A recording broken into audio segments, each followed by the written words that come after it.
defence. I think he's got to tackle tonight. He's really got to put his body on the line. And of course, in the centre, there's Alan Bateman, the old geezer, but there's also alongside him James Storey, who is the son of BBC Athletics commentator Stuart Storey and a former male model.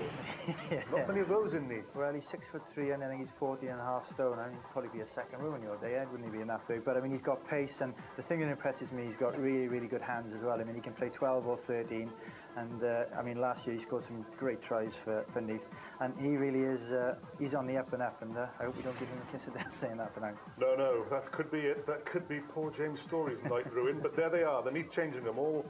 They don't seem to be brewing it up quite like they used to. It used to be furious in there in the days. Well, when you were in the opposing changing room, you could hear them sort of practically banging their heads against the wall, you know, like sort of Kevin Phillips and Brian Williams. They were very, very strong. The opposition, here they are, mighty Munster.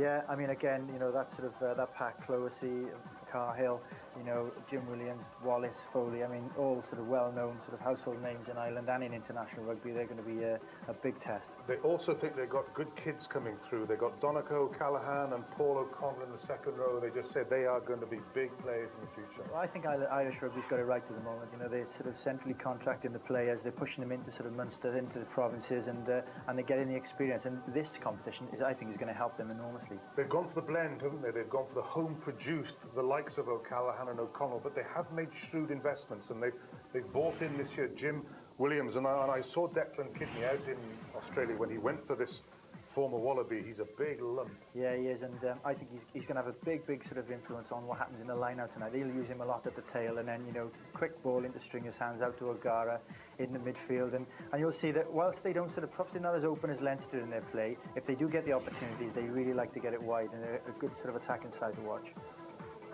Here come the players. It's the sign still hangs outside those changing rooms, and it just says, "This is the Knoll." Yeah, absolutely. It's the sort of Anfield treatment. They like to. I think they're getting back to that, aren't they? I mean, in the sort of late 80s, early 90s, they were, you know, absolutely sort of phenomenal side, and especially at the Knoll, it was a fortress. And I think they are slowly but surely under Lynn Jones getting back to those days. Munster take to the field. Let's join our commentators, Phil Bennett and Gareth Charles. Thanks, Eddie. As you said, a beautiful evening, perfect cricketing weather, but the cricket season at the Knoll is over. A temporary stand facing back this way to greet Peter Cloesy, the captain, who has led his Munster team out, including a new face for them, Jim Williams. Look at that heavily strapped hand, broke a bone for ACT against the Lions.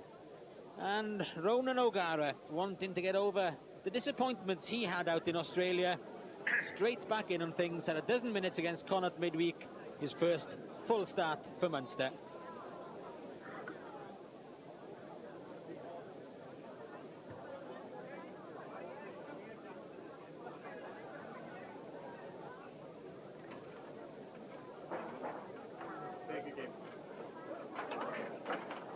Gareth Llewellyn leads out the Neath team.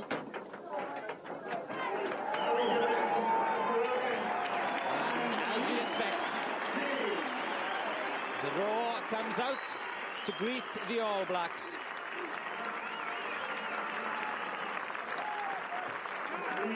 Sunglasses and shirt sleeves are the order of things on the far side.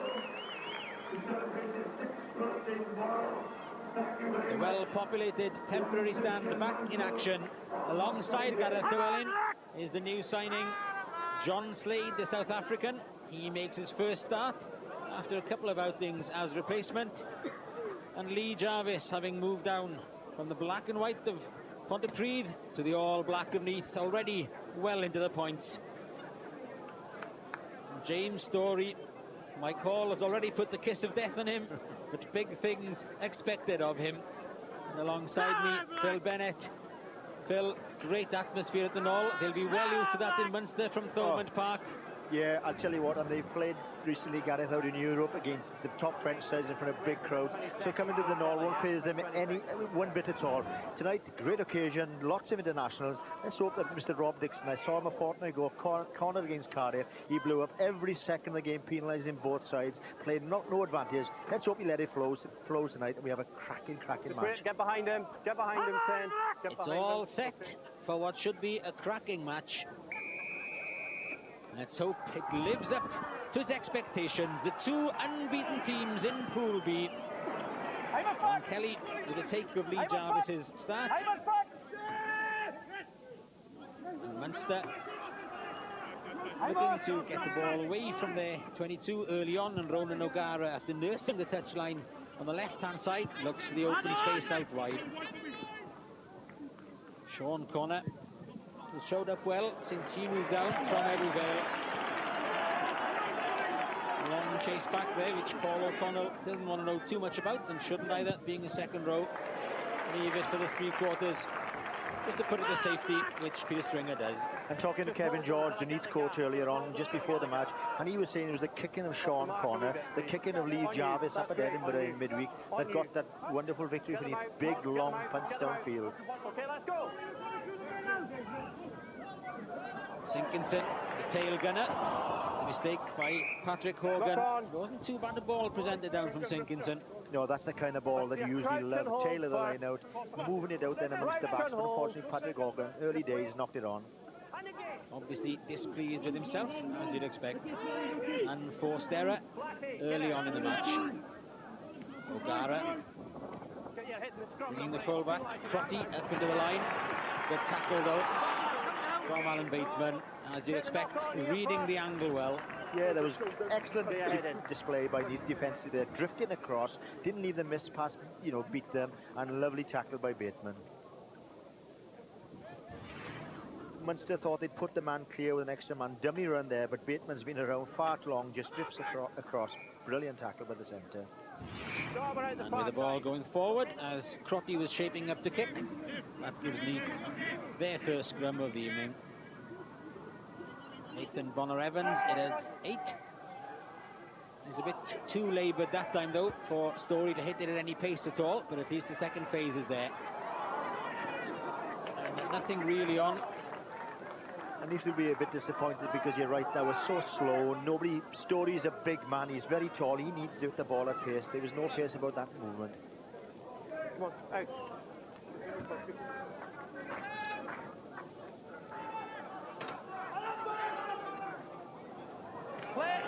Sinkinson upended as he took it, but play on, says the referee. Jarvis with a change of tactics, the up and under this time. Good take by Dominic Crotty, and the pressure from both Neath centres very well taken by the Munster fullback. Wastes no time at all in putting it over the far side for the line-out down in the Neath half.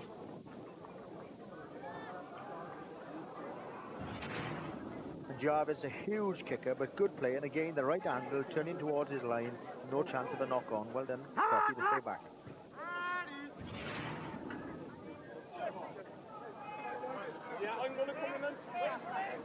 Seems to be favouring Neath in this first half. Well, fingertips to it, but not enough to make an impression. And the ball stolen and giving Munster the chance. Williams out in midfield. Immediately down on him. And the first penalty, as you'd expect perhaps, for the tackle. Yeah, this is the area we're probably tired of talking about there. Men staying on their feet, no chance of any ball coming back. Good defensive play by Neath. There goes down Jim Williams, and look, the first man in. No way that he was trying to win that ball just down off his feet. Frank Ishian, the hooker, responsible. Incredible, look at this guy. Now, here's a turn up for the books. I said the breeze might be favouring Neath, but it didn't look that strong. The last time, sorry, Gar, the last time I saw any chap in black do this was Paul Thorburn. You know, this was normal for Paul Thorburn. This will be a huge effort for Lee Jarvis. But he's well capable on his day of putting these over.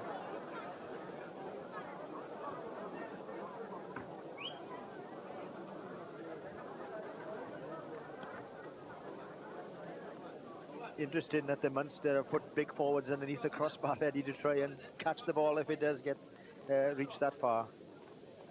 46 points in 3 matches so far. That's the presence of Lee Jarvis down at Neath. He struck it well, the crowd are hopeful. What a kick! What an amazing kick from Lee Jarvis. No wonder he's got that big grin, and not even the tall Munster second rows could keep it out. from 8 metres inside his own half. A monster effort from Lee Jarvis to give Neath the lead. Wonderful, wonderful kick by Lee Jarvis. You just think back, had he been playing for Neath last season, they would have easily walked into Europe because they missed a goal kicker, they missed a line kicker, and that's Lee Jarvis at his very, very best. Tell you what, Phil, we saw Pontypridd against Swansea the other night, and they must be thinking now, if only we could have hung on to him. Yeah, there's no vital these days in the modern day rugby. Well, that'll have the alarm bells ringing for Munster. They can't give anything away with Jarvis in form like that. O'Gara, the short ball to Kelly. Going to bump his way through, but again, the Neath back row over pretty quickly. O'Gara trying to step inside that time. Stringer. Kelly again, showing on the inside and trying to go on the outside. This time, it's Neath to dive down it and give away the penalty. Come on, stand up. Stand up. Lee Jarvis, seconds after putting one over, gives away the penalty. Amazing that Kevin George, again, the backs coach told me that at Edinburgh this week, Lee Jarvis missed 4 or 5 kicks at goal, and they gave the kick to Sean Corner because he was in better form. But this is a magnificent effort. Stroked it really, good thump. He's looking back, looking all the way. Is it going to go? Is it going to go? Right, let's have a look at the smile of his face. He's delighted. All in a day's work, isn't it? 50 metres, 60 metres, never mind, just bring them on. And Jarvis on form will slot them over. Ronan O'Gara just threw up a little bit of grass to see how strong the wind was against him. Over 40 metres to contend with.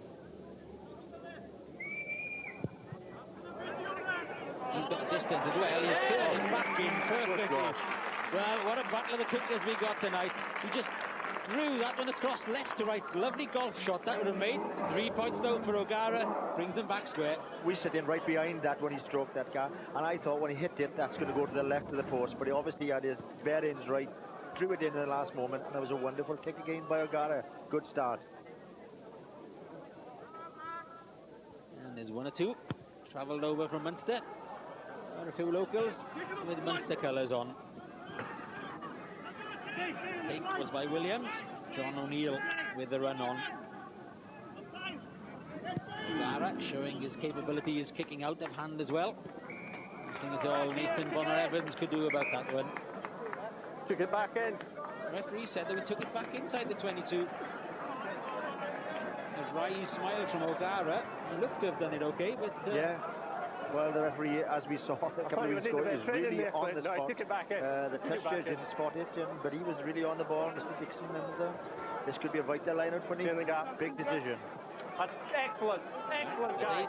The days of the biased test judges have gone, because Clayton Thomas from Brincourt was quite willing to give O'Gara 50. Now then, I wonder if that will do Rob Dixon. He's certainly inside his 22 that time, but it's still in play. Sean Connor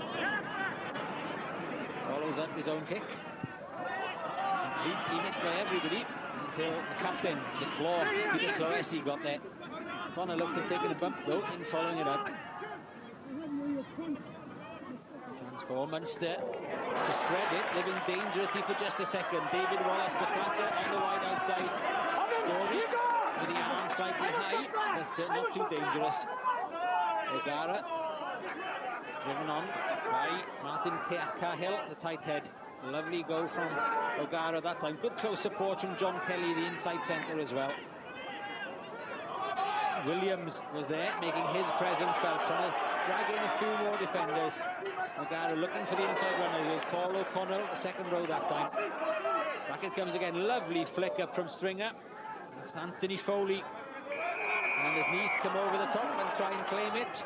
Penalised, and it's Nathan Bonner-Evans again. And could have a word said to him. Indeed he will. We'll give you a chance. Captain, please.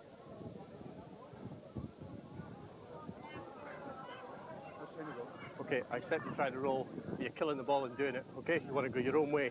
That's getting close to yellow card territory, okay? Good attacking ball, slowing it down. Post. I appreciate that he did try and roll away. Consistency in your kicking as the well. warning is clear. Well.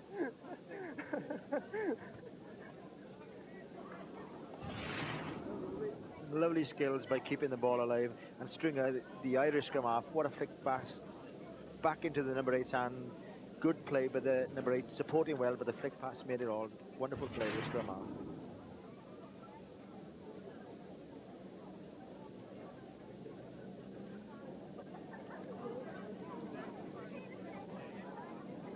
This one is some 5 meters closer than his previous successful attempt. Again, he's done the same thing, the draw left to right, measures it perfectly. So the kicking exhibition continues from both outside halves, but now it's 2-1 to O'Gara, and Munster lead by 6 points to 3.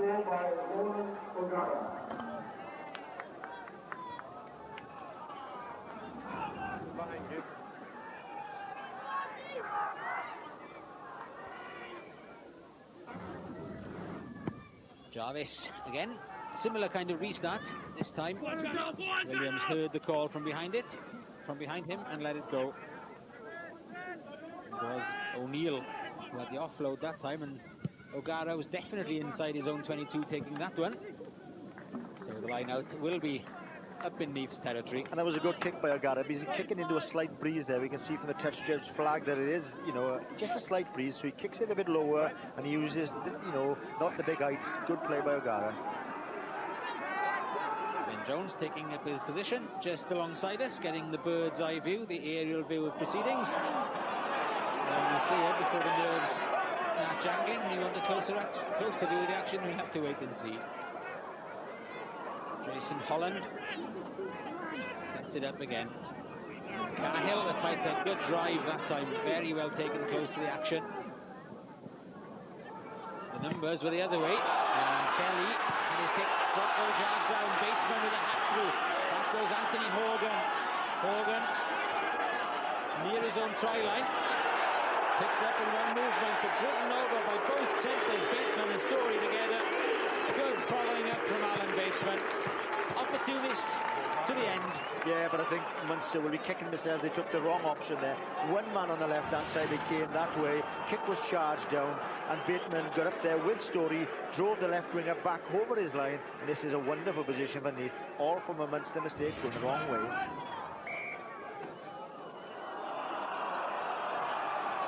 Bateman and Story, it's been a great combination for Neath early on in the season. Yeah, people say to me that Story's such a promising player. Lost his way a little last season, you know, had some great games, but with Alan Bateman back here, the old head, bringing him on, using all his experience, and I think that could be a great partnership for Neath.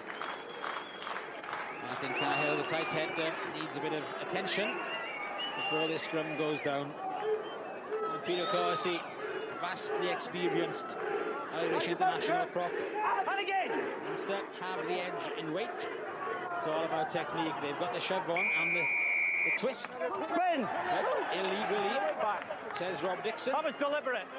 That was deliberate. I don't want it spinning deliberately. Closely looking at him, you know, absolutely amazed. You know, many battles in Europe, you're saying you're spinning the scrum round, trying to turn it, and he's given a penalty. Again, it should be an easy points for Jarvis. It doesn't spin that quickly naturally. Of course, it's another tough one for the referee to decide. If it does go through 180 degrees, is it the fact that the pack can't take it, or Exactly. is it the deliberate spin? Just looking at the big decision there as the drive. I think they're definitely wheeling it deliberately there, and that's quite rightly. If he's consistent, Garth, that's all we want. That he, you know, he does it all the match. Peter Cloessy getting some treatment for the cauliflower ear. Occupational hazard for the prop. Jarvis just bringing it outside the 22 to improve the angle for the posts.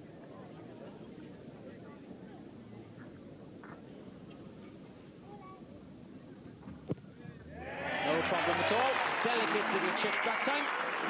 And that squares things up as we approach the quarter of an hour mark. Neath 6, Munster 6. And this is vital for Jarvis. He's such a confident player. When he kicks the goals, he plays very well as a fly half. If he misses one or two, his head drops a bit, so this is a great start for Jarvis.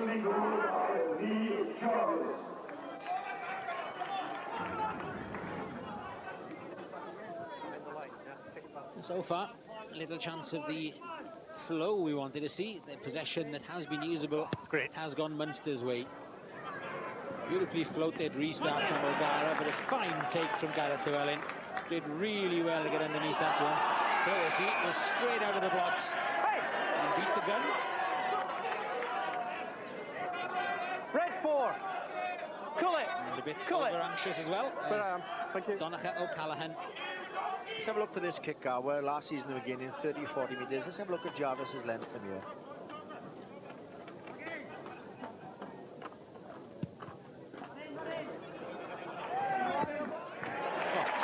Absolutely perfect. Another superb effort from Jarvis. And that is the big difference. Last season gaining 30 or 40 metres. This guy, let's just have a look at this. Stroked the ball, didn't waste it too much out. Look at the line there. Is he going to go in? Judged to perfection, 50-60 metres. That's what the forwards want to see. That's made a big difference to Neath this season. They can play their rugby then in the proper segments, and they could do this time with the ball off the top from Llewellyn. Story well covered, but the ball laid back. Jarvis back inside to Llewellyn. Williams with a cover tackle. And the third phase this time for Neath. Jarvis thinking about the cross kick for a second, but there was loads of cover defenders there for Munster, looking for any gap on the blind side. Munster looked to have stolen that one on the floor. Indeed they have, and Anthony Foley just cleans it up and straight back to O'Gara. Bit of disappointment for Lynn Jones that they gave it away so easily in the end. Yeah, they looked to be space outside there, especially with Story added early on. I thought quick hands there. There were men on the outside, but Jarvis came back inside as well, lost the ball, back 40 metres. Big gap. Keep the gap. 10. 10. And stay. 10 and stay. Full line out for Neath this time, and they go right to the very front and back again to Steve Jones. Clever ploy, and he managed to stay in field. Well, he did the first time anyway, and that's excellent play from Neath. Always aware of any possibility, always thinking on their feet. Yeah, good hooker Steve Jones. I think he was capped out in Japan. Outstanding season for Neath last season, and I think keeping Barry Williams out tonight, although he may be a little bit injured. There's a little breeze we saw earlier on the flag. Llewellyn gets in on the opposition throw. Hey! But Rob Dixon not happy. Where is he? This captain. Yeah, sorry. I'm one. Come here. Yeah. You're the captain. No, you're the captain today. Hey, we're both going for the guy jumping for the ball. Compete for the ball, I have no problem. Compete for each other, I have a problem. Black took him down when he was in the air. Penalties against you. God, look at the look at close his face. When the referee called him over, he said, please not me, I haven't done anything wrong, you know. And he's been round, been there, had the t-shirt, you know, tough man. Yeah, only being called across as the Munster captain. But, Rob Dixon can be a stickler for dotting the I's and crossing the T's. Just watch this line up very carefully. And that's good play by Steve Jones. Taking it back, driving in, pass stringer there, setting up hopefully good ball, but there, foot in the touch. Clean ball that time for O'Callaghan. Foley. O'Gara straight out to Kelly. The ball is being released at the tackle area so far tonight. That's one good thing, giving a bit of continuity to the game. O'Neill had come in off his right wing looking for work. Big man as well, 6'2" of him, but the ball bobbling away from Peter Stringer has been reclaimed by Munster though. O'Gara, only one man outside him, and that's number 8, Anthony Foley. We need the support to arrive quickly. Really the kind of ball they want to use. The loose pass from Stringer. All coming to nothing in the end. Yeah, poor play by Munster. They're really drifting across field. Nobody, the one man who has impressed me, he's only had the ball once or twice. John O'Neill, the right winger, big strong man, and he took the ball down the winger, and he's a lump of a man. Saw him play in Europe last season, and he's a danger man. Powerful, powerful man. Neath will want to keep an eye on him when he makes those forays infield. Thank you, we'll have you closer then, if you're going to go like that. Hey, crouch and hold. Got the hooker, look. That's just the top of your leg. Steve Jones is the one who has to have a little bit of attention, bit of a cut here.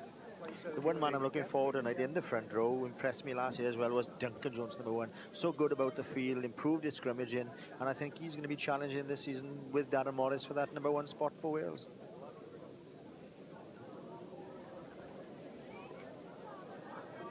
And he has gone. Didn't think he'd be up here long. Pacing up and down that touchline. That's the Neath coach, Lynn Jones. Just wait, Black, wait, and engage.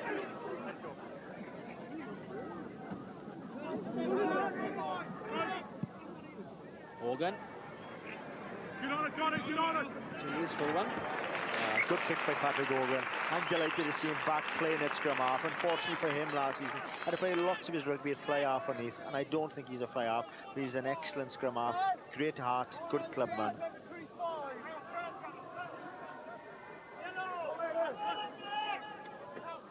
That's the gain line that Munster will be looking to break this time. No, they'll have to get the line out ball Great. first. What do you want, Black? And the throw, even with the breeze drifting across, it'll be the hooker. Frankie Sheehan was trying to allow too much for it. And I think, you know, this is quality ball if they can get this from the scrum. Whether there's going to be an up and under, they're pointing towards the corner, but I'd like to see him move the ball, get Story and Bateman involved. Corner has taken his place right on the outside. Bateman bringing in Kevin James from the wing in midfield. Now Jarvis has drifted over the far side, but unfortunately beneath. The ball having adjudged to be forward. Tap down, says Patrick Horgan. Rob Dixon, not in green. Yeah, Neath doing a little bit of variation, bringing the big man Kevin James in the midfield there, but good tackling also over the Munster midfield. No, let's have it up. Come on, lads, let's get it straight. Break up. I want it straight. I want it straight. Crouch and hold first. And engage.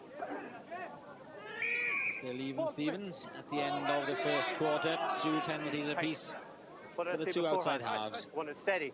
Both sides. Crouch and hold. Engage. Blindside move was what they had on with Crockley coming over, but unfortunately he was stayed too long at the feet of Anthony Foley. Now it's been turned over. Can Neath use it? They may well have done had Munster stayed onside. Yeah, I think also you maybe could have played a little bit more advantage to see the forward could have got rid of the ball. Poor play by the number 8 Foley, held on too long and it spoilt the move completely. And this is easy 3 points for Jarvis. Far too slow a ball. Look, his terrible play relief down at the feet, and Crotty the fullback then says, O'Gara, you have it, and he's taken by 3 big forwards, and great ripping play by Sinkinson to pinch that ball. You would expect it, wouldn't you? O'Gara against Sinkinson in an upper body strength. No contest.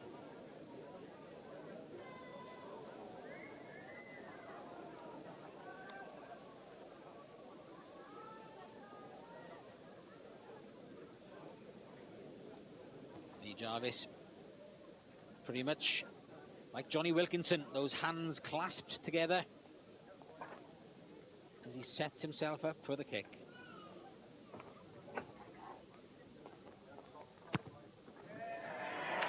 The result isn't that different either. Another successful kick for Lee Jarvis. And that puts Neath in front.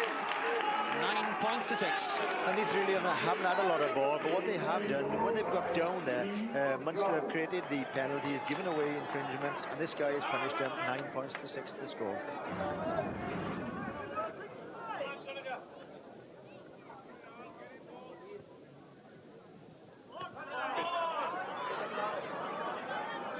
Again, the restart from O'Gara is pretty much spot on. But Neath do very well again in that phase of play, and Steve Jones, the hooker, was the one who was burrowing forward. It's a good one from Horgan as well. The other Horgan, Anthony, from his namesake Patrick. O'Gara looking for the open spaces behind Tuetti. Almost went past corner. Now Tuetti does have a chance to go forward. He's very strong on the burst. It's all a bit tentative though from both teams at the moment. Chance maybe a spin. Jarvis prefers to get Neath down there, and that's just what he's done. Yeah, I think Neath's playing the pressure game. Unless it's a very quick ball, Jarvis is quite content to kick very, very long, pinning him down outside the 22, hoping to pinch some line-out ball.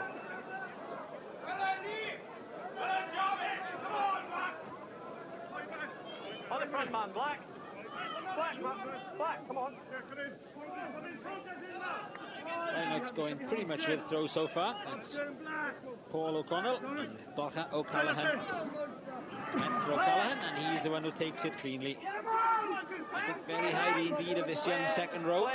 Mick Galway, captain, being rested. He's on the bench this evening. And it's just playing your men into trouble, just shoveling it out, and Hollow is completely upended. Now Neath have a chance.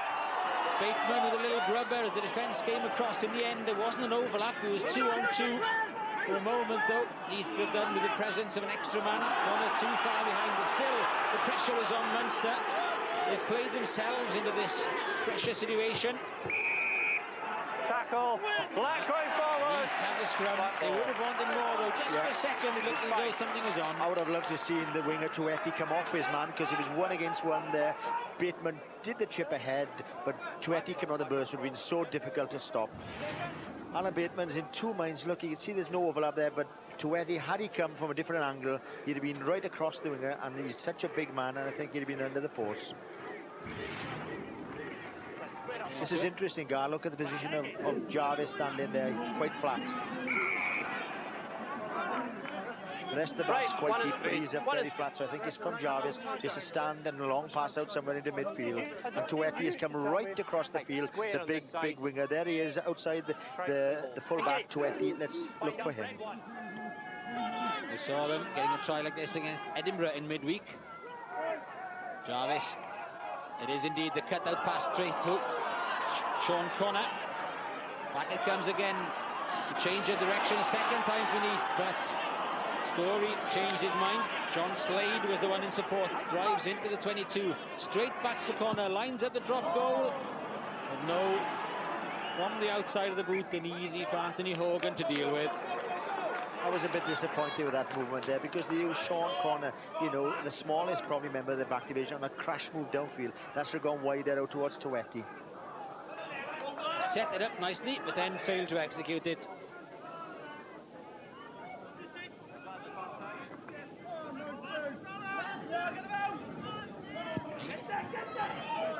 After spending a fair bit of the early amount of the first half down in their own quarter, will be happy to be spending time down in Munster half. All they need to now is finish it off. Yeah, Sean Connor had driven in well, set up the ball. It had gone either way, slow ball, so he says, look, I'm going to have a pop at goal. Normally puts those over, but to the left-hand side of the post. Get it up, red one. Sinkinson off the base of the scrum. Kevin James.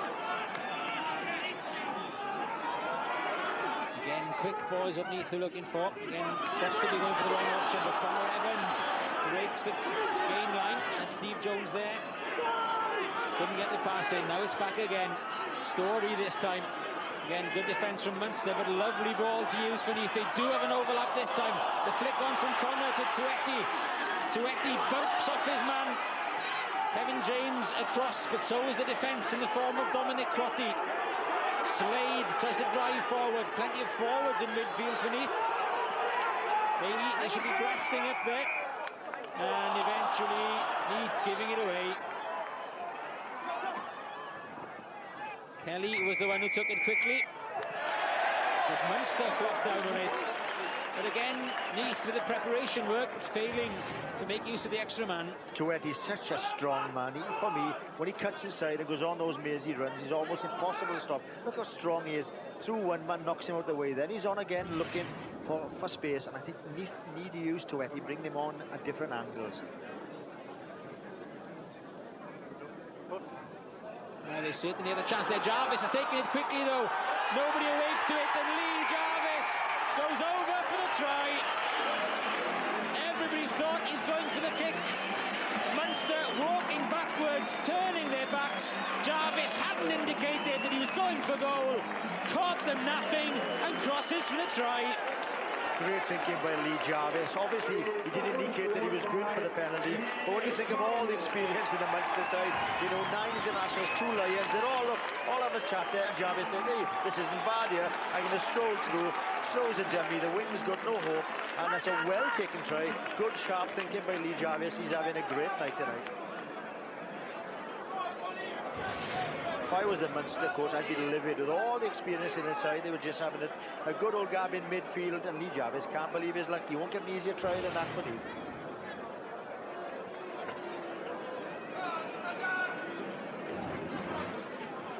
Well, they made hard work of it the conventional way, but it was so easy for Lee Jarvis the unconventional way.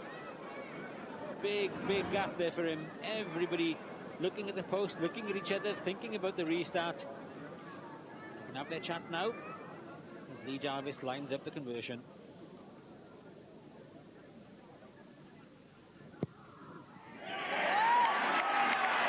Puts it over, and Lee Jarvis has got all of Neath's points in the first half hour. It's Lee Jarvis and Neath, 16, Munster 6. Yeah.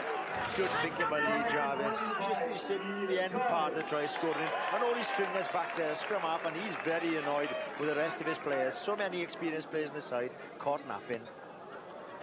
And even the Bull lost his head at that try. Again, Gareth Llewellyn doing ever so well from the restart. Good close support from Brett Sinkinson.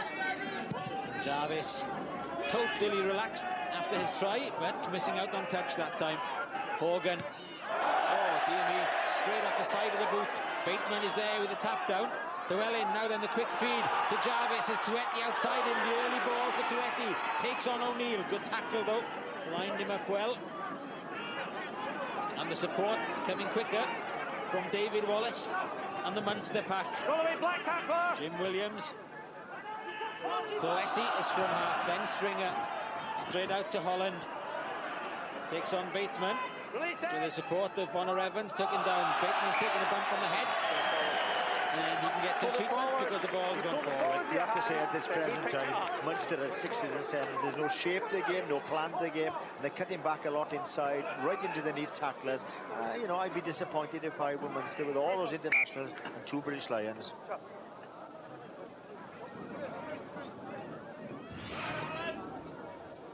And Lee Jarvis doing well, just giving it early to Tueti to see if he can go on inside and outside. But he's up against a good big man, John O'Neill, and I think that's where he needs to cut and use his silky running skills, cutting inside him then. And a classic bit of open side flanker play from David Wallace. Yeah. Black ball.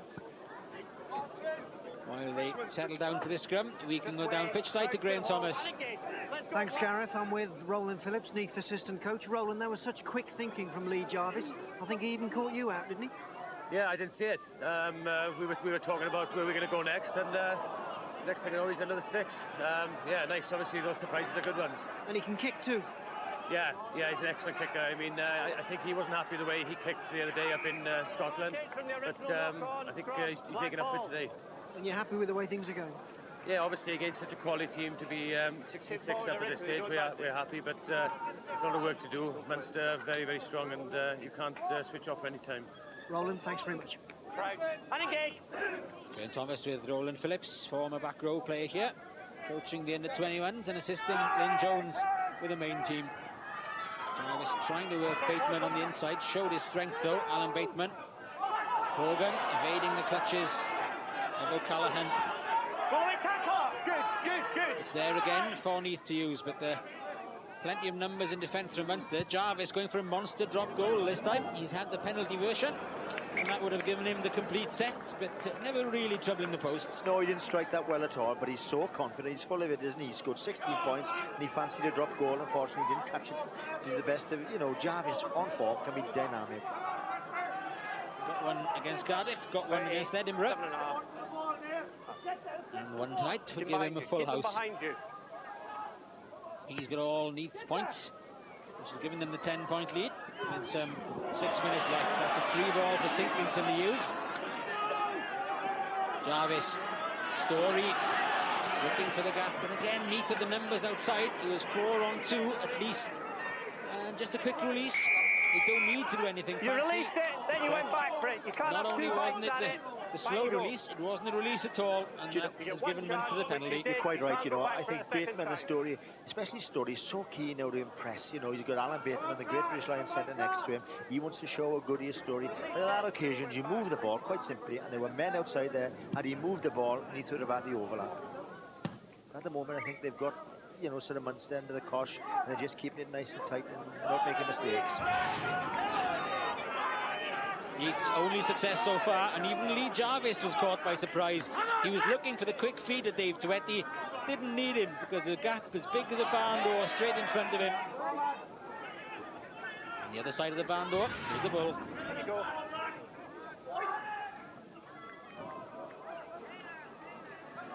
Kelly looking for the outside gap.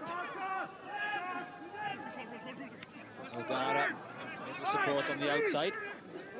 And again, everybody bunched in together within 10 metres of the breakdown for Munster, so Stringer had to opt for the little chip over the top. It's giving away possession though, and Neath will be more than happy to defend from there and watch Sean Connor putting them back downfield. Nice touch though, and O'Gara wants to set up the counter-attack. Horgan, Holland on the outside.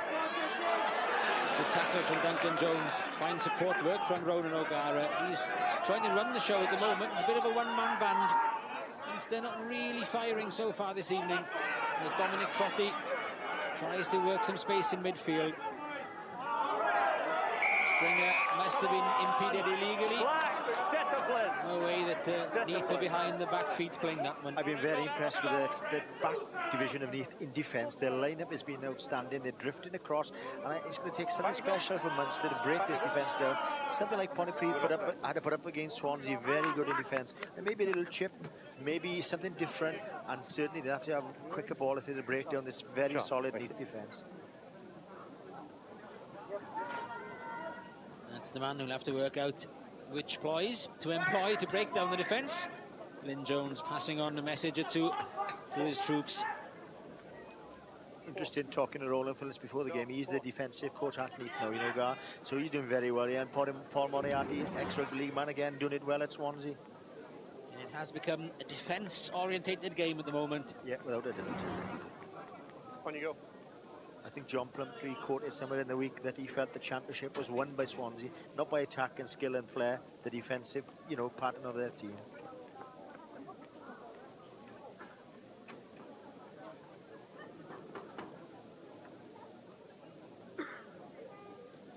That's the target, facing Ronan O'Gara.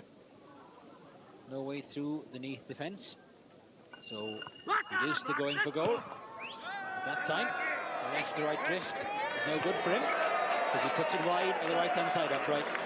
And that was his easiest kick there, amazing. You'd back him, you know, all his experience in British Lions, but he puts it wide of the post, and under the cosh at the moment, Munster. Neath have had the better of it. They lead by 16 points to 6. And that really a reflection of the way things are going. A couple of minutes, plus a little bit of injury time. Not too much this evening so far. Watch out for the long kick from Jarvis here, Gar. Getting 60, 70 metres with his dropout. Going across towards the forwards. It wasn't meant for them for a second. O'Neill again looking for work off his right wing. O'Gara missed pass this time to Holland. Wallace out there, but Bateman getting inside his man Crotty. He's looking for the inside pass. And again, the numbers are out wide for Neath. Good pass from Jarvis, that time to Duncan Jones. But they can't free them on the right-hand side. Now Connor can add some pace to it. Lovely break by Sean Connor. Good inside run by Twetti. Jarvis is there again. It's try number 2 for Jarvis. Try number 2 for Neath. And that was an absolute beauty. They got it right for once. They got the quick ball out there. They supported the run as well. They used the numbers, and Lee Jarvis is having a night to remember. At last, great play by Neath, letting the ball do the work.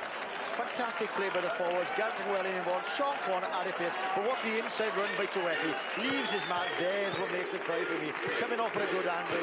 Lovely support play by Jarvis. And again, the simple task of running in. But that was a great try from the whole team from forwards. Lee Jarvis says, this must be my lucky night.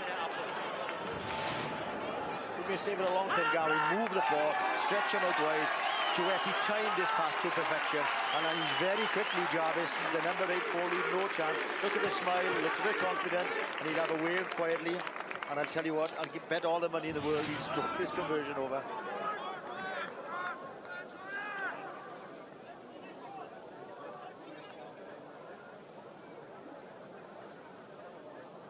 Let's see how Lee Jarvis has changed his style over the years. There's the hands together, a la Wilkinson, the crouch down.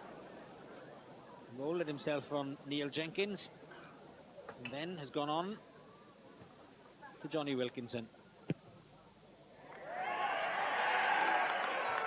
For once, though, he drifts it across. That's his first miss of the evening, but he won't mind too much because he's got all needs 21 points.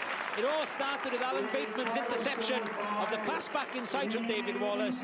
Beautiful flick pass from Jarvis himself. Duncan Jones and Gareth Llewellyn doing well as two forwards up there. The injection of pace and the straightening from O'Connor. The inside run from Tuetti, and Jarvis, who'd been involved earlier, followed the ball all the way round to round it off. A great team try by Neath. Hands out.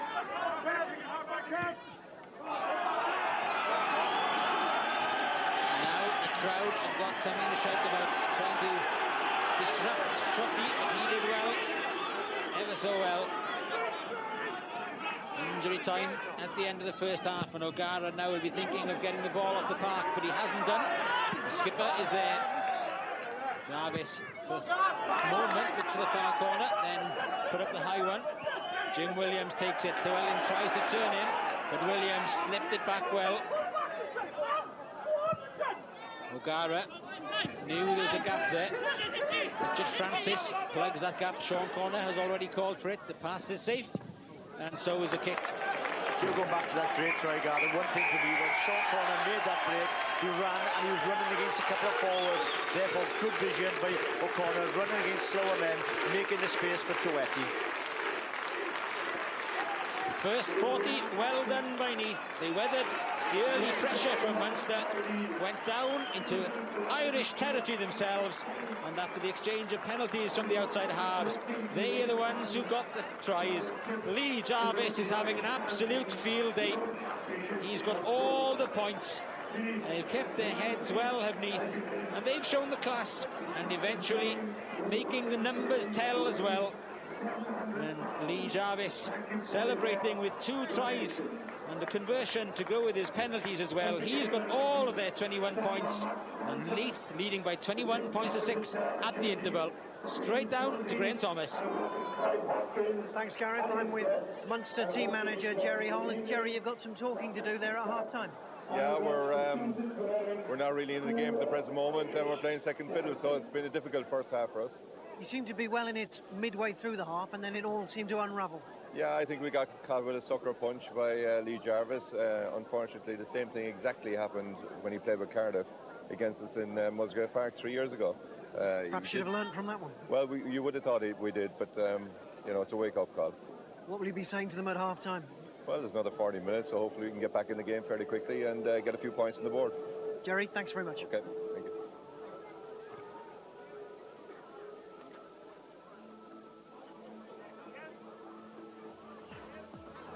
Here we have, it was the Lee Jarvis show, and it started with a monster penalty from inside his own half. Distance, no problem. It was just over a mile, and it sailed over. One long kicker. Ronan O'Gara. This wasn't as long, but it was from wider out, and it had a beautiful curl on it. And Munster were back in the game at 3 points all. Munster took the lead, 6-3, with a second penalty by Lee Jarvis. Lee Jarvis equalised with the penalty and then went ahead, and then he added his first try. Quick thinking from the penalty, the Lee Jarvis show continued. All points to Lee Jarvis. He kicked the conversion, 16-6 to Neath. The flick pass. from Lee Jarvis, Duncan Jones, Gareth Llewellyn, Sean Connor, and the man who had scored all the points was on the receiving end of the pass from David Tuetti, and Lee Jarvis completed his first half show. Well, it started slowly, and then all of a sudden, Michael, it sort of exploded into life. Absolutely. I mean, that was a quality 40 minutes from Neath there. I mean, it had everything. Their defence was good. They lost a couple of lineups early on, but then they put that right, and they were thinking on their feet. And I think there's a new maturity to their play with Jarvis there, because they got the kicking option now. Last year when Hogan was there, they were having to to play through the hands all the time, but he gives them that little bit of extra. You'd have played with Lee Jarvis at Cardiff, and there were always these question marks over his defence, but when he's in this sort of form, he does look top draw. Absolutely. I still think there's a question mark over his defence, but his attacking play, when he's in this sort of form, is second to none. I mean, he's a big, strong, quick lad. He's got good hands, and he is a bit of a streaky player. When he's confident, he plays like this, and that was a great instinctive little flick there to Duncan Jones. And again, look at that, held the ball in the air, waited for the support to come around, and then Connor, he was running towards the touchline, and Dave Tuetti, that was a lovely angle to come on, and Jarvis he's very, very fit. I mean, he's always running, he's always in support, and lovely little try. There was a time when David Tuetti wouldn't have given that pass. In his Bristol days, he'd have just gone for the Bosch. Yeah, And there was a time when Gareth Llewellyn wouldn't have been able to just give those little flick passes. I think there is a sense in Neath now that they can play, they can let the ball do the work, confident in their skills. Absolutely. I think you've got to give a lot of credit to Lynn Jones for that. Yeah. But and as I said, last year they were trying to force it all the time. They were playing rugby sometimes behind the gain line. Now they've got Jarvis who can put it 50, 60 metres, and then they can play when the ball is right. Well, they didn't have to do much for this first try. It was a gift from Munster, really, and they'd been on the receiving end against Cardiff. Well, Lee Jarvis again. Absolutely incredible. I mean, a side with as much experience and as international knowledge as these boys have got, just to turn their backs, and quick thinking from Jarvis, and they turned their backs and he's gone for it. I mean, I'm not sure he'll get away with it again this season. I'm not sure Munster will allow one in, but you do wanted to just put the ball down and no. But he had to finish it, didn't he? Because the man was in front of him. He thought perhaps he had to wait for Tuetti, but great quick thinking. His mood was set by his penalty, and you have an analysis of his style.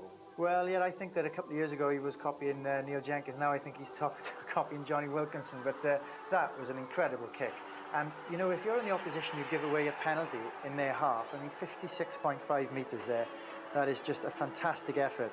And, for Gareth Llewellyn this year to be able to call on a kicker like that, who can bang over those 3 points when side makes an indiscretion in the opposition half. Fantastic. Yeah. Talking of Gareth Llewellyn, his set-piece role, he's been exceptional at reception of kickoffs. And I think, when you think of the Welsh game, it's not the strongest point in the overall Welsh game, but it has been good tonight. Yeah. And the line-outs sort of... They started badly. Yeah, they started badly. Yeah, they missed a couple early on, and we can see it was... and O'Callaghan it was sort of, they were opposing the line, it was good lifting, and they got in a couple of times on the knee throw and pinched it. And I thought, well, how are they going to... Here he goes again, O'Callaghan up, and you do not want that at this level. You must win your own lineouts. But all credit to Neath. They came back with a couple of little innovations, and they threw that one to the front, and then got the game going again. Very clever. It's good, isn't it, how Brett Sinkinson is a line-out option. It's we've gone full circle on line-outs from, beanpole lighthouses. Now you almost throw the smallest man in the pack up, as long as he's got good hands. Absolutely, and I think that if you can get that line-out ball off the back, that's the best for the backs to attack on, because one quick pass, you're into midfield and you're over the gain line very quickly. And if you can use that ball, that is the best ball. Here we have David Tuetti, the near try. Again, this was a line-out that actually worked rather better. Yeah, I'm trying to think which part this one was, and it was in Munster when they lose it in midfield today, and the ball gets... It is indeed. Here, out comes the ball. Yeah, no, this is one I picked up earlier. This is Dave Tuetti. When you see Alan Bateman here is running across the field, he was looking for Tuetti to come on that angle, and I think if he had come on that angle there, he would have had a run at the fullback, but he just stayed out. Unlike, of course, when he took that ball on the try. Perhaps he learned from that and he came on the angle the second time. The comparison is direct, isn't it? He stayed out there, and for the try, he came inside. You can see Bateman was waiting for him to come, and was forced to kick the ball away in the end, which I'm sure he wouldn't have wanted to do. In a way, Munster made the wrong option by taking on James Storey and Alan Bateman in midfield, and they certainly took a wrong option earlier in the game when they went for the drop goal. Yeah. This was good driving play by Munster, but the man's on his own there. It's 1 against, 6 or 7? And Alan Bateman, I think here is saying, oh, I hope it's not me. Yeah, 35 years old. The cavalry came up in the shape of James Story, and then the pincer hit there. That's really good, following up. Leaving the man alone on the floor and just making sure that I think they've got the sort of the beginnings of a very good partnership there in midfield. You know, Bateman is a different style to Story, and I think that as they develop, it's only their third or fourth game together. That could be quite an exciting partnership. OK, it's all happening here at Neath, but of course there have been other stories this week. Here's Graham Thomas. Cardiff's sales record seems to have improved a bit since Wednesday night when they beat Newport, and their buying policy also seems to be a bit more successful after today. Rudy Joubert paraded 2 new signings today. One was Samoan Simo Satiti, the other was Anthony Sullivan. Had to get a release from St Helens there, still sort of partway through the season. They've got some injury concerns, so you know I'm pretty grateful to them for being able to let us go. And then once they agreed to let me come, then you know I drove down last night and I'm here today. Back row forward, Satiti will ease Cardiff's injury problems. They're still without Dunbar, Martin Williams and Emil Lewis. I'm pretty excited about Simo Satiti, Western Samoan captain, played 13 tests for them. Back row forward, play 8, 6, 7. He's been on the wing a few times, he's got gas. Pretty tall guy, 106 kilograms. Experience that I think we need at this stage. The Just saga goes on. Will Van der Man be parked at Newport this season? The answer is maybe. After meeting with South African officials, he's been given another week to decide on his future. Back to the Knoll, 21-6 to Neath. Their coach, Lynn Jones, must be pretty happy. What does it do with him? Thanks, Ed. Well, Lynn Jones, Neath coach, 21-6 up half-time. You couldn't have asked for more than that. No, things have gone fairly well for us. It's exactly what we expected, a big physical encounter. And certainly the contact area is heavily congested and is well fought after. Exactly what we thought, and we're very pleased to come in 2 scores ahead. This is the part of the game now where we've faltered in the last 3 fixtures, Caerphilly, Cardiff, Edinburgh, etc. We've come out and our concentration levels have dipped, so it'll be interesting to see how we cope here in the first quarter now, whether we can get the ball back down there and let Munster tackle deep. Lynn, well done. Thanks very much. There we have it, Lynn Jones, and there's the man who scored all the points for Neath in the first half. Lee Jarvis, back to the commentary team. Phil Bennett, Gareth Charles. Thanks, Ed. Indeed, Lee Jarvis is the man of the moment. He's got all of Neath's 21 points. Just 2 Ronan O'Gara penalties for Munster, who are as they were at the interval, as indeed are both teams for the matter. No changes yet. As Bob Dixon happy that everybody's ready to get things underway, and O'Gara does just that. So concentration the key then for the next 15 minutes or so for Neath. I'm sure that Lynn Jones will have drummed that in during the interval. Anthony Foley gets an early chance to run back, and Kevin James is the one who had to bring him down. O'Gara with the Gary Owen, which Holland is chasing. It's a hand in there, but Story was the one who came away with it to Bateman. As usual, cool as a cucumber, Alan Bateman. Very interesting, the first tactic from Munster in the second half. They tried to move it a lot, you know, in the first half without any sort of reward. The eye Gary Owen from O'Gara to test Sean Connor, was not the biggest man in the world. There it is. He was up for the ball, challenged by the centre, but good play by Neath just to tap it back. Story there, out to his co-centre Bateman, gets it away from the danger area. Good take by O'Callaghan.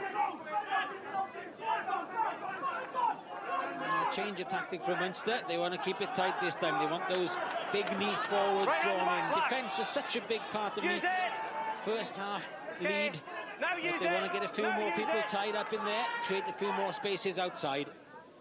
Oh, lovely double switch, bringing in Foley, but Sinkinson, who's got through a lot of work in the first half, was there with a big hit on the Irish number 8.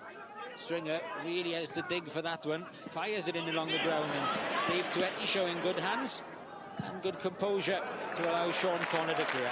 Yeah, and in the battle of another sense, so vital who gets to that loose ball first is crucial for both sides. And at the moment for me, Sinkinson is getting there before Wallace, and his upper body strength is very much the fore, winning quality ball for Neath. Sinkinson is the man in the frame to regain the Welsh shirt, with Martin Williams out for quite a while with his shoulder injury. Oh, Martin Williams, such a fantastic player, out injured at the moment, but Sinkinson playing in the form of his life. Jim Williams couldn't gather it cleanly. Keep going the light. Keep going the light. it did go forward. Came forward off him, hit another man, then he picked it up. So, not from Jim Williams. Came forward before reaching Jim Williams, says Rob Dixon. Just wait, just Neath wait. have the scrum anyhow. And I think what we'll be looking to see Jarvis playing the game once he gets it long, deep in the Munster 22. Connor Evans tried to set them on their way. Story and Kevin James. Picked up on the bounce by Crotty. Chance to run as well. Oof. Big tackle from Steve Jones, the hooker. Holland.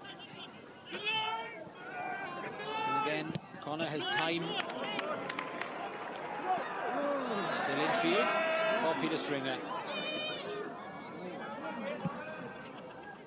Crotty puts it downfield this time. Somebody needs to just tie it up, and there's the man who can do the job, Lee Jarvis. So as soon as I say that, still in field, O'Gara steps into the arms of Story. Big Jim is there, but he lost the ball in contact. Didn't go forward, said Rob Dixon. Cry of amazement from the crowd. Martin Cahill, the tight head.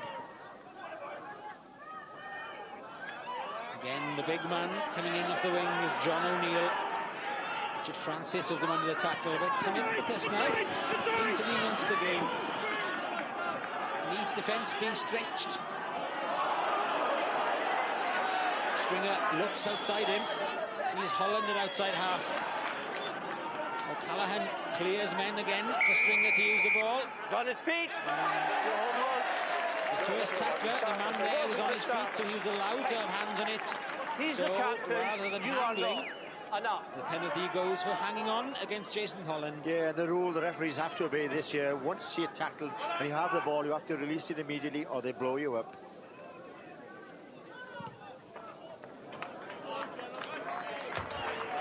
Jarvis puts it up. Neath will have the throw, but we can go for a bit of analysis from Mike Hall. Yes, thank you, Gareth. Thank you, Gareth. We can have another look at this Neath try. A long pass from Sean O'Connor, which takes out the two defenders. Out to Jarvis, lovely pop pass, and then we picked up Sean Connor, who just keeps running on the angle in support. Lynn Jones will be very happy with that. And then the angle of Dave Twett, he comes off his wing, picks up the ball on the switch, and then inside to Jarvis. That really was a quality Neath try. Certainly was. Both Jarvis and Connor involved twice, so Lynn Jones will be doubly pleased that his players are thinking and supporting. The first one, first by black, then He's by been the red. highlight of the game so far, without a shadow of a doubt. Yeah, that try was a quality try, lifted the crowd. And I think what we'd love to see, guys, a few more of those types of tries, which really gets the crowd buzzing, and you know, both sides then having to move the ball, and the game frees itself. Crouch and hold, and engage.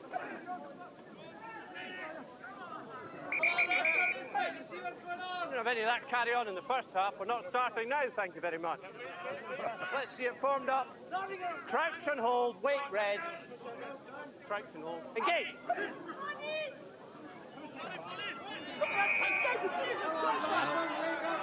Something going wrong in that front row. Duncan Jones with a bit of blood on his nose will be the first thing, and it'll be up to the ref to try and sort out between the two sets of props if they can square it up. I think what he's got to do is start talking to him and say, let's get it straight, let's get it steady, not mess the game about, because otherwise, you know, you can have a good spectacle here in the second half, but you've got to get that scrum right. You can always guarantee that the props will have a game within a game. That's right, it's a different world down there. Crouch and hold, and engage. Wind up, black one. Wallace with a pick up from 8 that time, and he shows his pace as well. Great play from Wallace. Can't get his passing quite quickly enough, but it's there to use. But again, the mix-up behind from Munster. Clohessy, the captain, tries to straighten things up. Bateman is still on the floor, getting some treatment. So there might be a gap in the centre, which Neath have to plug as Holland brings it forward. Again, Wallace is there.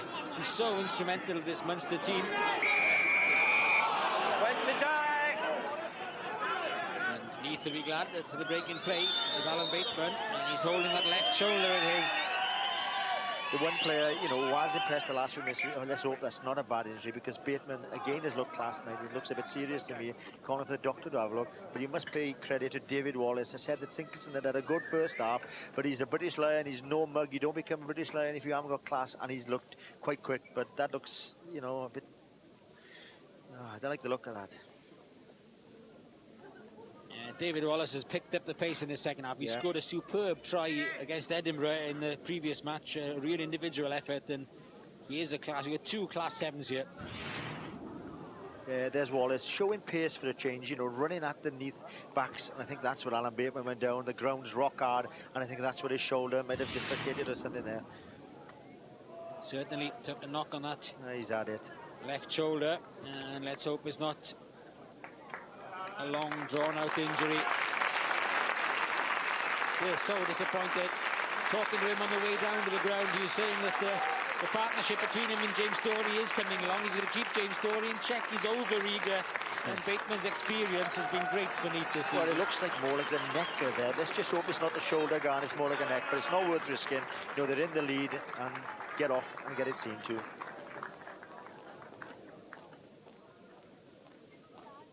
On the far side, Ronan O'Gara looking for Munster's first points of the second half. Looks pretty useful. That'll do nicely, thank you. So their points are still coming via the boot of O'Gara. Back to within 2 converted tries. It's Neath 21, Munster 9. And there's a fair breeze out there, guys, especially that side of the field. You know, we've noticed Neath have failed to find touch on a few occasions, kick into that far side, and we saw O'Gara just stroke that quite beautifully. Wallace taking the ball, nothing malicious in this. Jan's Bateman off, he goes down very awkwardly. Let's just have a look there, misses his man. And there's where I think he's jarred his neck or his shoulder. The ground is quite firm. I think when we saw his head go, he caught the leg on the outside, on the right-hand side of his head, jarred his neck, may have caught the knee as well on the way through. But so, doesn't look as though it'll be too serious. Painful at the time, hopefully won't keep him out too long. Connor, missed out on that one, trying to do the full-back's trapping.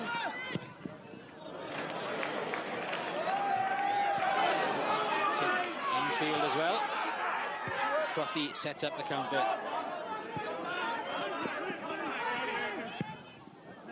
Jarvis showing the distance on his left foot as well as his right.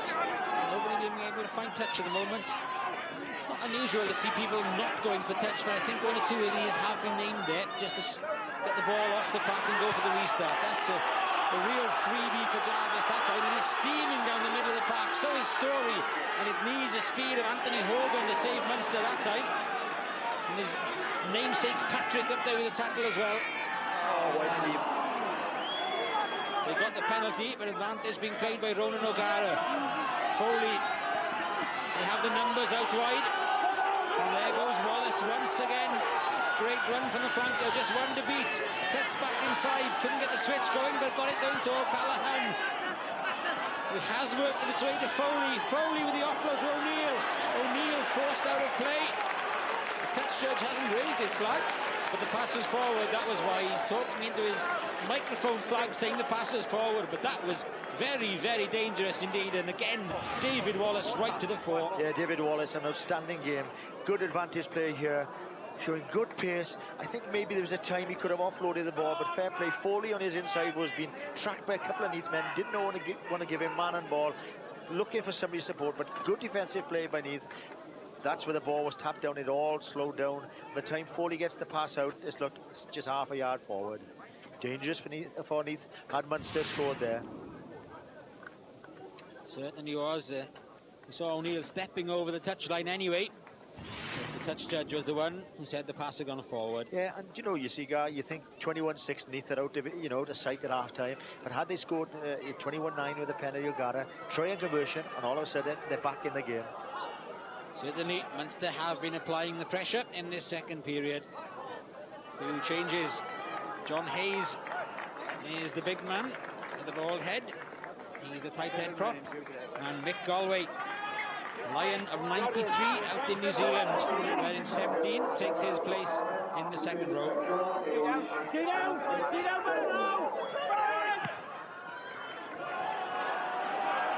Two more Irish internationals take the field for Munster, and they'll be looking now to up the pace for this final half hour.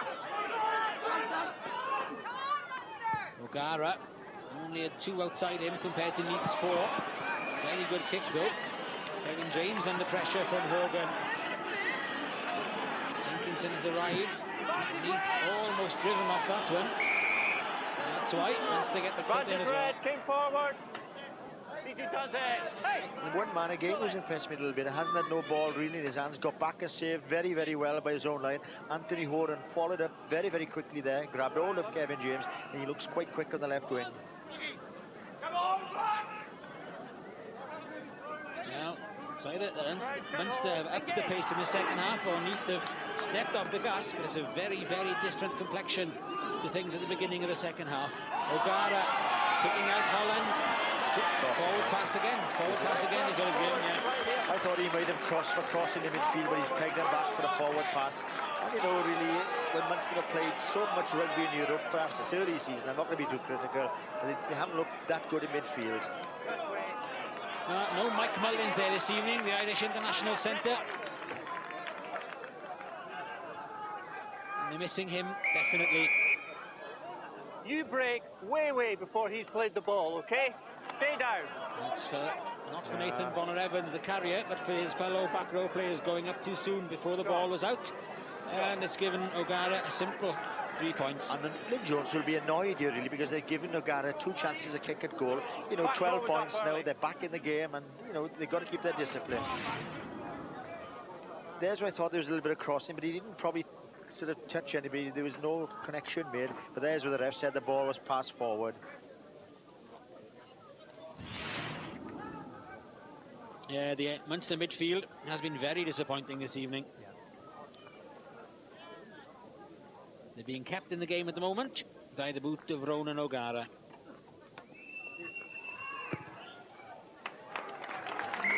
Same is true once again. Another successful penalty from O'Gara. It brings Munster up to 12 to Neath 21.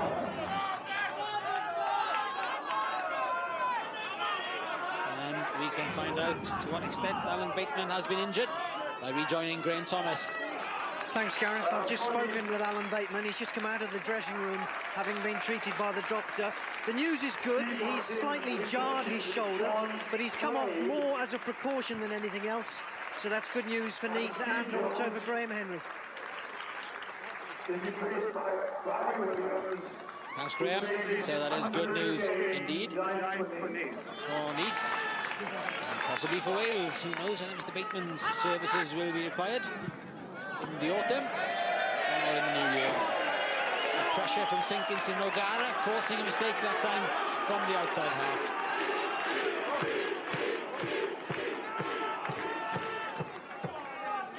First touch for Barry Williams, making his 100th appearance for Neath this evening in his second spell at the club. And at number 2 in the line-out, Steve Martin. Another change, double change made by Neath. It was Sinkinson now who won it at the tail. Twetti coming in off that right wing. Sinkinson straight down the middle again, getting a few more extra yards. Francis with a pickup. Jarvis, long pass straight out to Gareth Morris. And referees called that forward, and that's very, very unfortunate. Morris has only been on a few minutes replacing Alan Bateman. Looked like a lovely pass from Jarvis, but Rob Dixon thought it was forward. Well, from this angle here, I thought it was a perfect pass. The wing was running onto it. There's Jarvis, the cut-out pass, could have been an interception. Difficult to judge here, but if he'd have been there, I think a sidestep and he'd have been underneath the post. I thought it was a good pass, but the referee, he's there, he makes the decisions. And he called a tough one on Munster down the other end, so maybe he was just evening things up, but that seemed a very harsh call from this angle from Rob Dixon. And again, just slipping a little bit at the moment. Handling getting a little bit sloppy. Black ball. Come on, Jack!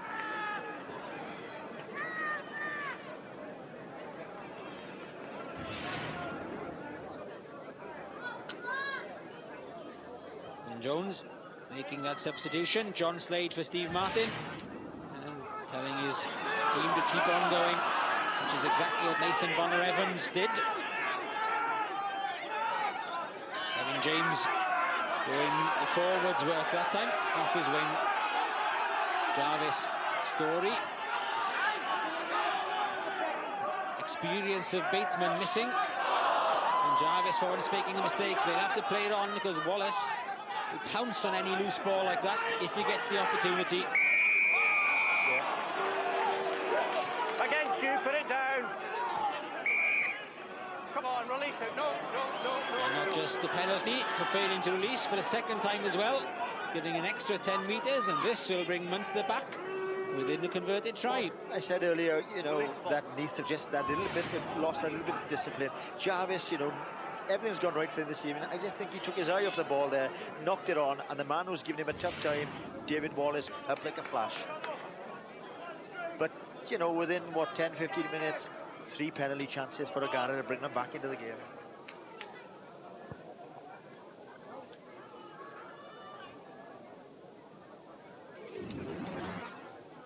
Just the one failure for Ronan O'Gara.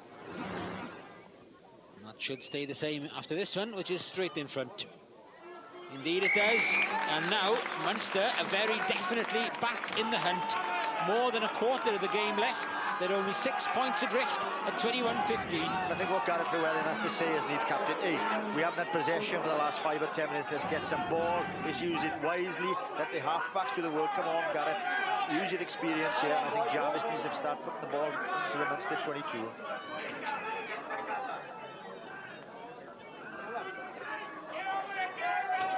And here comes the man we feel could make a difference to the Munster midfield, the one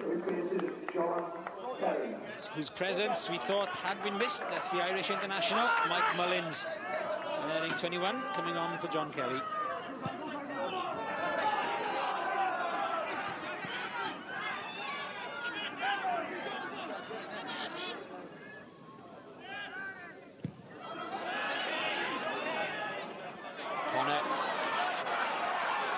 The counter, again showing good speed, good strength as well, and brushing off the tackles. Isn't it amazing, Gareth? I went down, I think it was about a season or two ago, to watch a trial for Graham Henry down at Swansea, where they had us looking at special positions. I had to look at outside halves, and he was the best outside halves that day. He had a magnificent game. You know, he's a talented player. You know, he's always promised to be a good player, and he's fulfilling his potential here at the Knoll.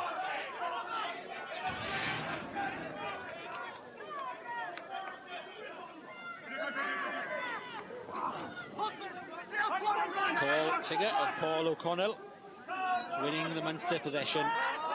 Stringer came off his foot, not off his hand, so he's right to play that one on. Mullins. Wrap up, red ball. Wrap up, red ball. Wrap up. I'm just wondering about the midfield now. You have Tuetti, who has played most of his career in the centre, and Story, but Tuetti comes up, you know, very, very fast to try and take man and ball, whereas Bateman goes on the drift defence. Certainly see some big hits in that area. As we approach the final quarter, Neath leading 21-15. Mullins again at the centre of things, and the changes that Munster have made having some bearing on procedures. Lovely pass that time from Anthony Foley. No real room for John O'Neill to work. Still he kept it alive. Back it comes again from Stringer. O'Gara, Trotty up in the line. It's Wallace, interestingly, again outside him with Hogan, the winger. Just Kevin James back there for Neath, and Wallace has picked up the loose ball. Wallace still heading for the corner. Forced out eventually. But the danger signs are certainly there for Neath, because Munster have stepped up a couple of gears. And you're right, Mike Mullins, I haven't seen him play a lot of rugby, but he's added pace in the midfield. And what they're doing, they're pinging the ball over towards Kevin James, and Horan's very, very quick, chasing after him, Hogan. And the man who's had a great second half for Munster has been David Wallace. There's the chip ahead, you know, and there's where he misses the ball, Kevin James. But look who's there, number 7, David Wallace. As the game becomes pacier, then David Wallace's presence becomes more and more obvious. Trotty misread that one completely, but Holland was there to pick up. Back it comes. Not too many attackers though. But the man ahead is John O'Neill. He thinks he scored, but he's miles ahead of the pickup. So says Rob Dixon. Correct thing to do. So many Neath defenders back there. But O'Neill well ahead of O'Gara. Yeah, the referee couldn't put it more bluntly. You're miles ahead of the ball. About that says it all. Lovely kick by O'Gara, seeing that bit of space behind there, but he's up like a flying machine, but he was probably 2 or 3 yards offside.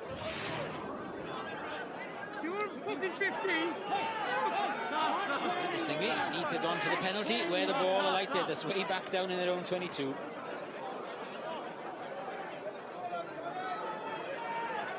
They will have the advantage of throwing into the line out, of course, off their own kick by Jarvis.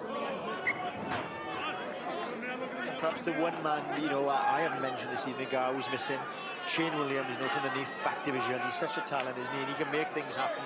And really, let's hope we see the young winger back in action shortly. His arm's still in plaster, so he'll be out for a little while yet. Yeah. Simpkinson again being used as the line-out target, and being used to good effect as well. And for once, Neath got a good drive on. Hogan putting pressure on O'Neill. What's he like defensively? Pretty sound. Tackle coming in from Gareth Morris. No messing from him, but well back was O'Connell. The second row. He had been tackled though, had been completed. He wanted to get up and go again, but he was still being held, and that's why the penalty's been given. Yeah, and that was a vital penalty for Neath because, they've been under the caution in the second half, and Paul O'Connor felt that he wasn't tackled, he wasn't held. The referee said to him, you were held, he got up and drove forward, and this is a, Jarvis and kicks and beauties, but this is a vital one. It's also a very difficult one, after a long time as well, without any shot at goal. Yeah. And the thing is as well, he's kicking into a slight breeze. Not that will make a great deal of difference to Lee Jarvis, because he's got the distance, but he has to concentrate. He was full of confidence in the first half. Let's see if he strikes this with his usual accuracy.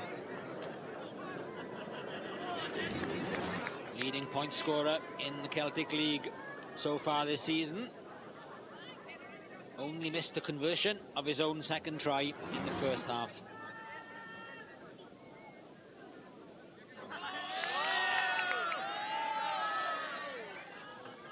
Doesn't look too far from there, but I can assure you it is.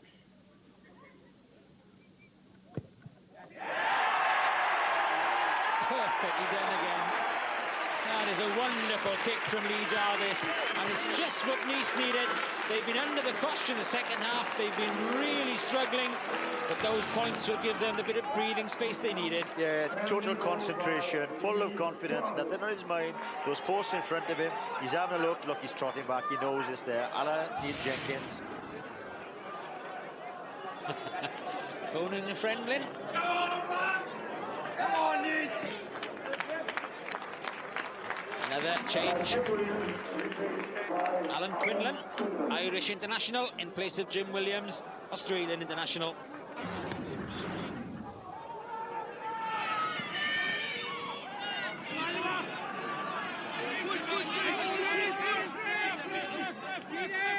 It's a quarter of an hour left, and now Munster have to score twice again. This concentration factor that Lynn Jones was referring to at half-time. Neath now have to produce for the final 15 minutes. That's not what they want, though. Lack of communication more than lack of concentration, perhaps. Nobody latching on to Crotty's kick. But the Hogan's kick has turned out to be a very useful one. Anthony Hogan running back at them. Patrick Hogan with a tackle. No, back, Reds! And Neath managed to win it as well. No outside half there, though. Jarvis now finding his feet. Dangerous pass out to full-back corner. Gareth Morris coming the long way round. Finding no way through either. And Sean Corner finally deciding that enough is enough. Just get it down there. And if necessary, off the park. And I think what they're finding difficult, kicking to the open side over there, really they're not finding the touch and allowing Munster to counter-attack. Big Jim Williams still protecting the hand that he damaged for ACT against the Lions. What he makes of life in Munster and life at Neath.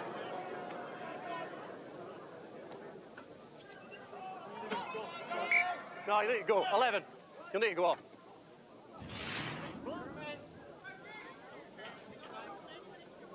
Nothing really on for Neath. They just wanted to put their foot on it for a moment, if you like, in soccer parlance, and just control things and just cool everything down, play the percentages and make Munster come back against them. Could be a blood injury, blood replacement, or maybe it's there to stay. Jeremy Staunton, wearing 22, comes on as full-back, which means that Dominic Crotty will go on the wing for Anthony Hogan with a cut eye. Staunton scored 30 points in their last match against Edinburgh, so they've got a choice of kickers now between O'Gara and Staunton. Defence, knock on. Stringer would hate that, you know, small little player, top man for Ireland, scrum half. This is perfect ball, top the line out, into his palm of his hands, knocked it on. Not often do you see that from Stringer. Elementary error, live wire scrum half. Hogan, nasty one for Jarvis to deal with. And there's too much distance on that kick to trouble Staunton.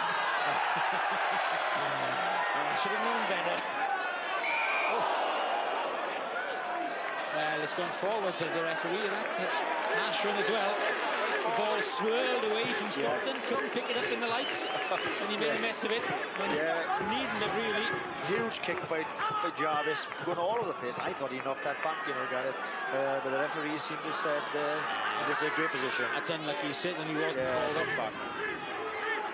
But can Neath make anything of their good fortune? Because Jeremy Staunton was a couple of metres away from the try line, and although it went back to the try line, came forward 1 metre, certainly didn't go forward past the fullback. Quick ball, I fancy Charles here. Munster will live it with Come on, back you go. You know well enough. Peter Cloesy, the captain, was the one who's been pulled up for pulling down the scrum, and some frustration coming in amongst both sides now. Whistle certainly being prominent again from Rob Dixon. Yeah, and you know, I'm not saying Closey didn't pull the scrum down, but he's been wrong for years, you know. Is he going to give away a penalty in front of his own post? I think both sides are a little bit frustrated with the referee.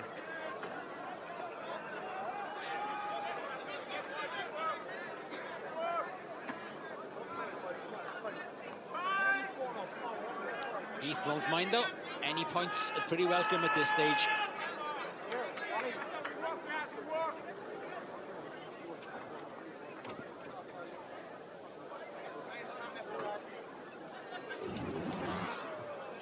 Add 2 tries to those 5 kicks from Lee Jarvis. He's got all of his team's points. 3 more to those statistics, because Lee Jarvis, his 100% record of points, 27, all 27 of Neath's to Munster's 15. And we can go straight down pitch side again. Back to Graham Thomas.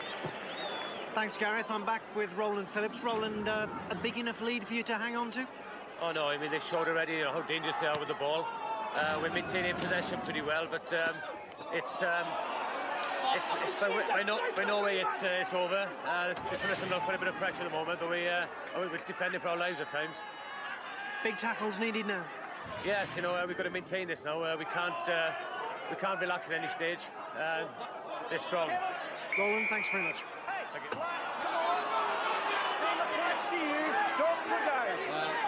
The ball was on the floor. It wasn't out though, according to Rob Dixon.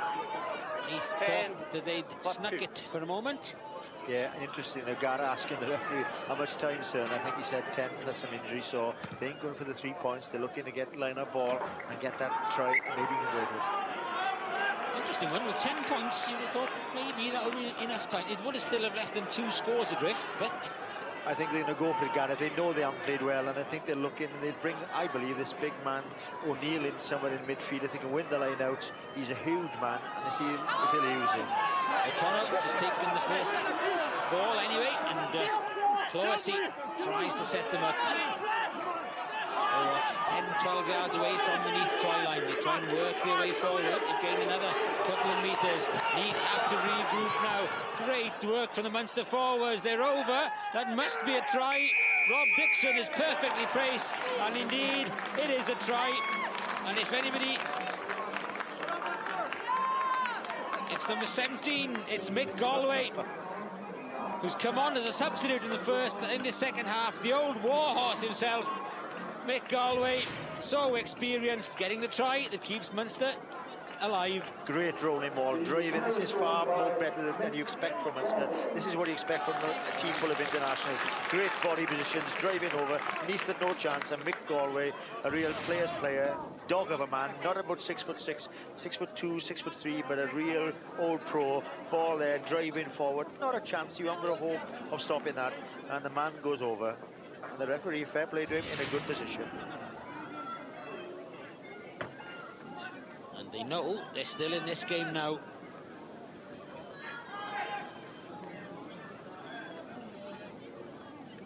O'Gara, an important kick for him and his team. And it's a fine kick. So they're back within a try to draw level, a converted try to sneak it. What a finish they set up. Yeah, the driving ball, look, all the bodies in there. A bit of shielding, the two men in front there, but some referees allowed that to go. He's in a good position. They're over. Mick Galway, come on, made a big difference. There's the try. So it'll be an anxious final 7 minutes for Neath. Only 5 points ahead. There's a couple of minutes of injury time as well, especially that injury to Alan Bateman. Stringer cannot turn Neath again and keep the pressure on. Bonner Evans didn't read it, but Sean Connor did.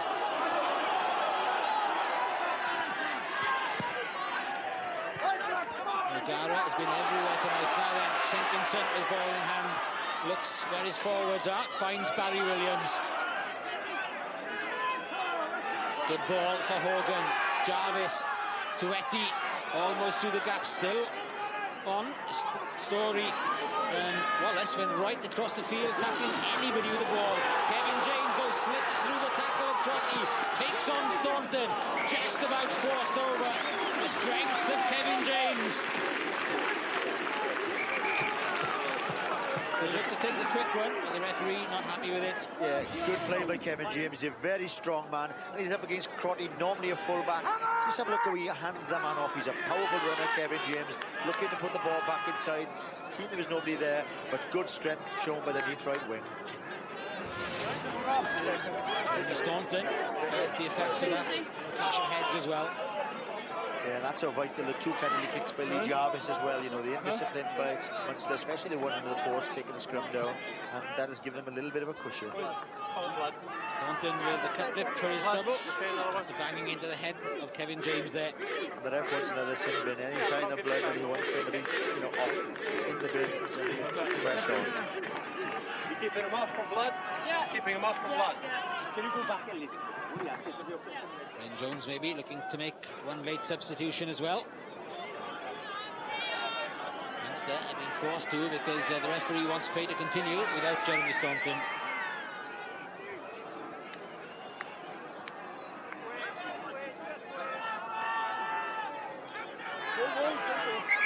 No, wait. Wait. I'm waiting for them, I'm going to wait for you. And a bit of a dichotomy, because he wants to keep play flowing on the one hand, but then he rather finicky in getting things done in the other is Rob Dixon. You have to contact as well. Frankie Shear in the scrum half, and Peter Clohessy is outside half. What a combination that was, a hooker and a prop. And that's why Munster are still in their 22 without the ball, having to defend. Jarvis looks for the drop goal, and he's immediately got his arm in the air. It is a full house for Lee Jarvis. It is a tremendous night for Jarvis, and he could well have steered Neath to a victory against Munster and kept up their 100% record. Yeah. Can't put a foot wrong. Wonderful drop goal by Jarvis there. Stroked it over from the minute he put the boot in, but that was awful play by the Munster forwards. The hooker passing to Clohessy of all people. That was shocking play for the side, you know, full of internationals. Number 2 to number 1 who tried to kick a ball. Oh, I thought that was dreadful play and gave away the 3 points. Neath make the substitution up front. In these dying moments. Andrew Millward, warm, applause from the crowd. Andrew Howell, wearing 22, is the man who's replaced him.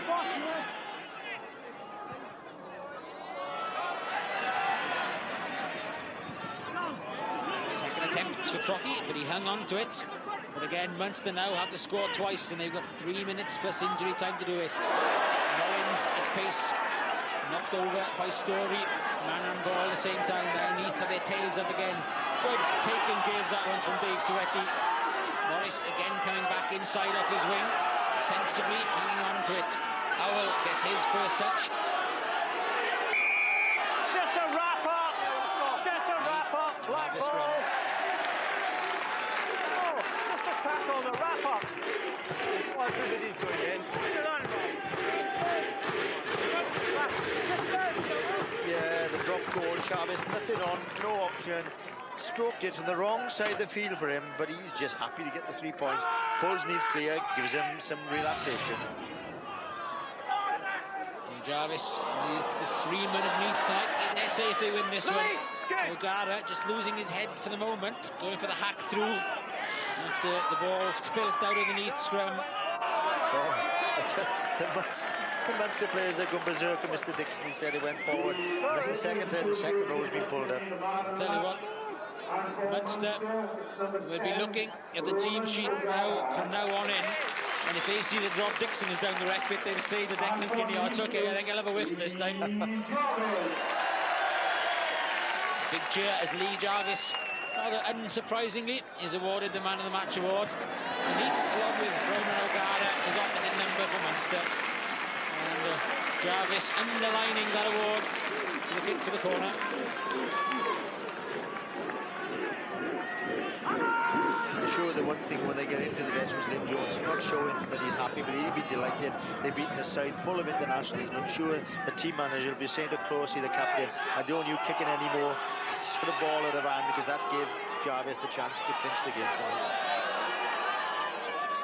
O'Gara, and they know they have to run from deep. Jason Howland goes for the break. He did supremely well, and Wallace was there in good support. So was Mullins, steaming in, looking for the pass. So Munster aren't giving up yet, but time isn't on their side. No. Neath, hands on the floor, getting that one back illegally. It was black.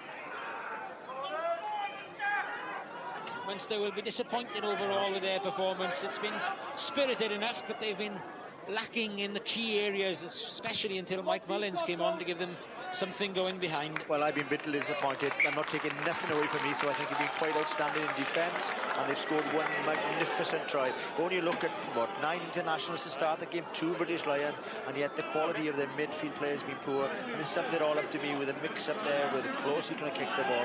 They don't look like a team that's been to the semi-finals of the European Championships.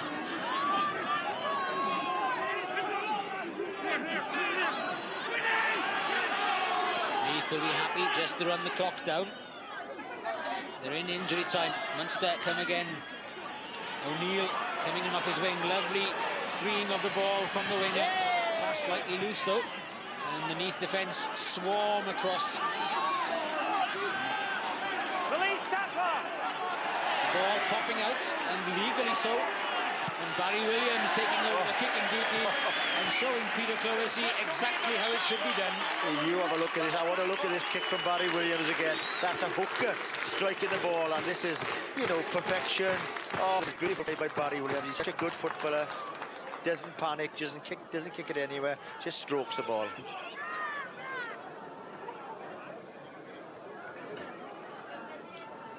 You proud of that one yourself, Phil? Oh, that was a lovely kick. Stroked it quite beautifully. Holland again trying to bring in O'Neill. He's been the danger man behind for Munster. But the Neath defence has been superb this evening. Only the pushover try from Mick Galway has breached them. First by red, then by black. And again, Scrum, black can't ball. hang on to it in midfield. A chapter of knock-ons. First one by Munster. This is the Barry Williams kick. He'll keep this in video for a long time. Look, if he just leans back, strokes the ball, arms perfectly poised there. He'll be very happy with the Barry Williams with that kick. Hold and engage. Almost 2 minutes of injury time played, so not too long left now. Scoring twice must surely be beyond Munster. Safety first is all that Neath want. And anywhere on the cricket square will do for Lee Jarvis. Yeah, and the one good thing for me, great victory for Neath, but also big sort of push for Welsh rugby, that Munster, the top province side in Ireland last season, whether Leinster will challenge them this season. Here we have a Neath side showing great commitment, a lot of skill. They've beaten them at the Knoll.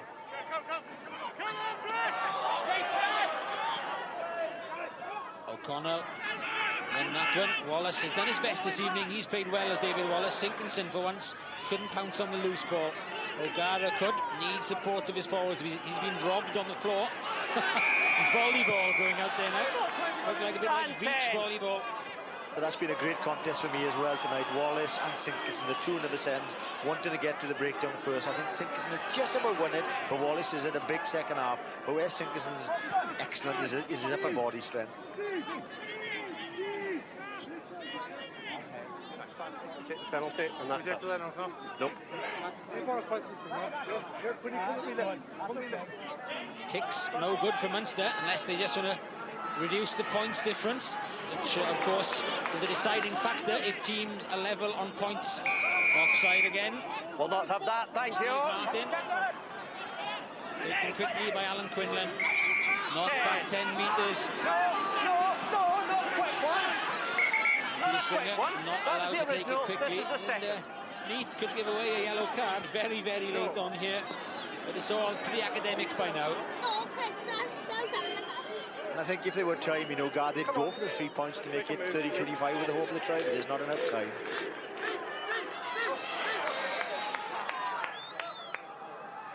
The Neath try line in the background.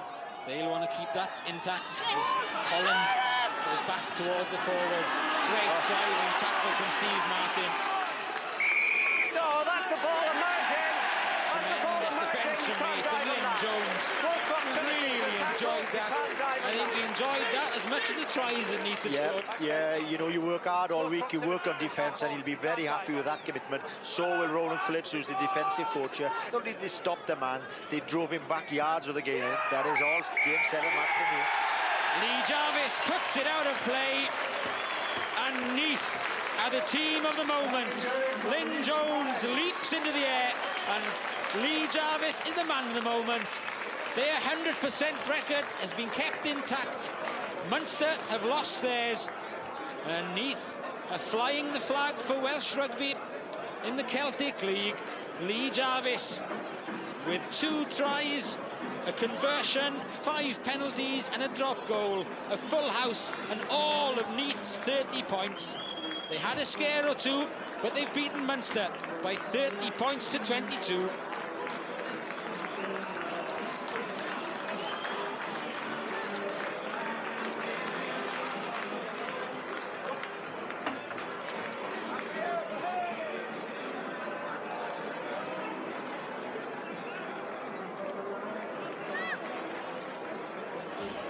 It looked comfortable for Neath at half-time.